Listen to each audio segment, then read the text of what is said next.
নমস্কার, কেমন আছেন সবাই? ঘরকন্না গল্পে নতুন একটি ব্লগে আপনাদের সকলকে অনেক অনেক স্বাগত। আজকে ছিল ঘর পুজোর আগের দিনকে, তো সেই কারণে যেহেতু অনেক তো দায়িত্ব থাকে, পূজা যেহেতু কাল, তো তার আগে নতুন বাড়িতে সব কিছু সেই বাসনপত্র বের করা থেকে শুরু করে A to Z সব কিছু গুছানো বাগানো না রেডি করে রাখলে কালকে তার একটুকু সময় পাবো না। এই জন্য সব কিছু নতুন সব কিছু কিনে আগে থেকে একটু একটু করে মুম্বাই থেকে নিয়ে গিয়েছিলাম দেশে, প্রত্যেকবারে একটু একটু করে নিয়ে যেতাম, তো সেই অনুযায়ী সেইভাবে কিছু কিনতে হয় না, জাস্ট কিনেছিলাম সামান্য কিছু। একটা নতুন করে সংসার পাতা মানে A to Z সংসারের যাবতীয় জিনিস সব কিছু লাগে, তো অনেক কিছু কেনার থাকে। তো সেইভাবে আমার কোনো চাপ ছিল না, যেহেতু আগে থেকে কেনা ছিল। তো তার আগের দিন গুছানো বাগানো ছিল, তার সাথে সাথে এখানে ওপরে স্ল্যারিংয়ের কাজ চলছিল, তারপর দরজা জানালা কাঠের কাজ চলছিল, এদিকে এদিকে কিছু ইলেকট্রিকের কাজ চলছিল, মানে সবাই কাজও করছে আর আমি এইদিকে গুছানা বাগানা করছি। একবার ওপরে গুছানা বাগানা করছি, ঝাঁট দিয়ে আসছি, আবার কেউ না কেউ চলে আসছে, এইভাবেই যাচ্ছিল সময়টা। কিন্তু কাল রাত পোয়ালি পূজা, তো কালকে তো এইসবগুলো আর বের করতে পারবো না, আমাকে টাইম দিতে হবে ভগবানের কাছে, বা সবাই আসবে, আপ্যায়ন করা অনেকটা দায়িত্ব থাকে। তো লোকজন মোটামুটি আজকে বোনেরা চলে আসবে বিকালের দিকে, আর আমি চান করে খাওয়া দাওয়া করে শাশুড়ি মার কাছ থেকে খাওয়া দাওয়া করে বেরিয়ে এসেই আমি এগুলো সব গুছাতে শুরু করে দিয়েছিলাম। সব রকম বাসন, এই পূজার বাসন থেকে শুরু করে সব কিছু তো কেনাকাটা করে রেখেছি, তো আস্তে আস্তে সব কিছুই বের করতে হবে। সেই জন্য সব কিছু ভাবলাম রাত্রে একদম শেষে পূজার বাসন মেজে সব কিছু রেডি করে পূজার ঘর যেই ঘরে পূজা হবে রাখবো। কিন্তু পূজার ঘরেও মোটামুটি কাল পর্যন্ত, পূজার দিন পর্যন্তও সকালে কাজ হবে। আমি তো একদম রেগে গেছি যে কাঠের কাজ করে, কিন্তু রাখলেও তো হবে না, আমরা যেহেতু বাইরে থাকি, না থেকে কাজ। তো সেই হিসাবে সবাই একটু ঢিলেমিগোজ করেছে, আজকাল করে একদম কাজের পূজার দিন পর্যন্ত কাজ হবে এরকম একটা ব্যবস্থা। আজকে তো মনে হচ্ছে রাত পর্যন্ত সব কাজ কমপ্লিট করেই তবে ছাড়বে। দেখেছেন আমার পিছনে কারেন্টের তার পর্যন্ত পড়ে, লাইটের কাজ চলছে যেহেতু।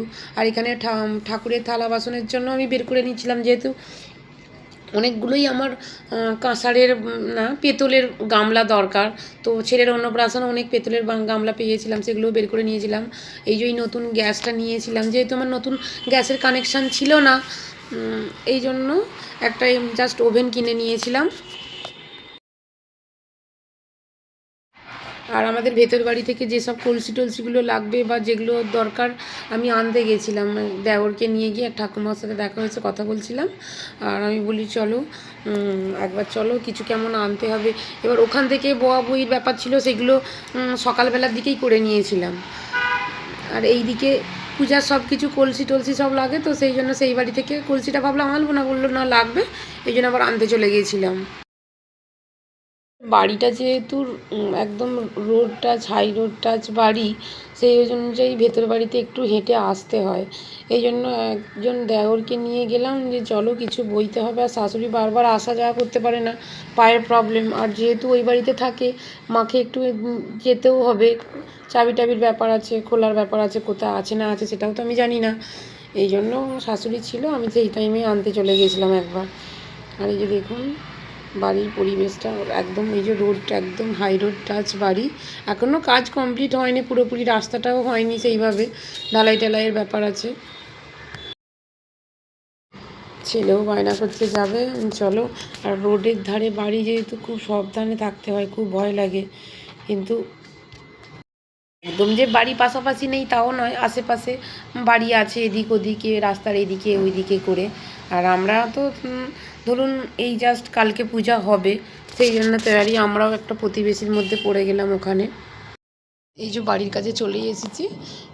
দেখুন রাস্তাটা না আমাদের এখনও কমপ্লিট হয়নি, যেহেতু একটু খাড়াই হয়ে গেছে রাস্তাটা, সেই জন্য না রাস্তার দু সাইডে একটু বাঁশ বেঁধে দেওয়া আছে, যাতে করে সব বয়স্ক মানুষে, বাচ্চা থেকে বয়স্ক, তারা সবাই মিলে সুস্থভাবে নামতে পারে, পড়ে না যায়। সেই দিকে একটু থাকে, যেহেতু রাস্তাটা কমপ্লিট করা হয়নি এখনও, কমপ্লিট হয়ে উঠতে পারেনি, এখন এর ওপর ঢালাই হবে। হ্যাঁ, এটা একটু নিচের দিক দিয়ে গোডাউনের রাস্তা, যেহেতু ওপরের রাস্তাটা এখনও হয়নি সেই জন্য। আর ওপরে একটু আলোর লাইটিং করা আছে। আমরা একটু টিফিন করছি, ড্রেসে দিচ্ছি, মানে মুড়িটাই বেস্ট লাগবে, চানাচুর মুড়ি খাচ্ছি। এই ঘরে আর এখন আপাতত কিছুই নেই, নতুন ঘরের হোম ট্যুর একদিন দেবো আপনাদের। তো প্রথম টিফিন করছি দেশে এসে ঝালমুড়ি।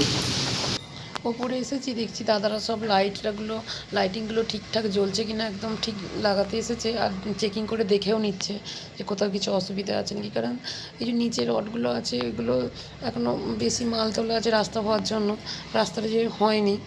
তো আর এইদিকে রাস্তার চারি সাইডে, আমাদের বাড়ির চারি সাইডে পরিবেশটা দেখুন সবুজে ঘেরা। আর এই যে মেন রোড, লাইটিংগুলো ছিল, আমি একটু দেখে নিচ্ছিলাম যে হ্যাঁ ঠিকঠাক আছে কি না। আমাকে যেহেতু দায়িত্ব দিয়েছে একবার দেখে আসবে, ওই জন্য আমি দেখতেও গিয়েছিলাম। আর আমরা যেহেতু ওখানে থাকি না, হয়তো কিছুদিনের জন্য যাই থাকি আসি, তো বাইরে নল লাগানো আছে মানুষ যাতে লোকজন জল খাবে সেই জন্য একটু সেই ভেবেও করা আছে, নিজের জন্য ভেবেও করা আছে। ট্যাঙ্কটা না কপারের, মানে নর্মাল ট্যাঙ্কের থেকেও ডাইরেক্ট জল খেতে পারা যাবে, যে ডাইরেক্ট জল তুললে জল খাওয়া যাবে সেটাও নয়। এই জন্য কপারের ট্যাঙ্ক বসানো আছে, একটু দামি। আর দেখুন একবারে দোতলা থেকে তিনতলা থেকে একদম লাইটিংটা টেস্ট করা হচ্ছে যে ঠিকঠাক আছে। একটু ভেতর বাড়ির দিকে আমাদের এইগুলো বাড়িগুলো। সুস্থ থাকবেন, ভালো থাকবেন। আজকের ভিডিওটি এই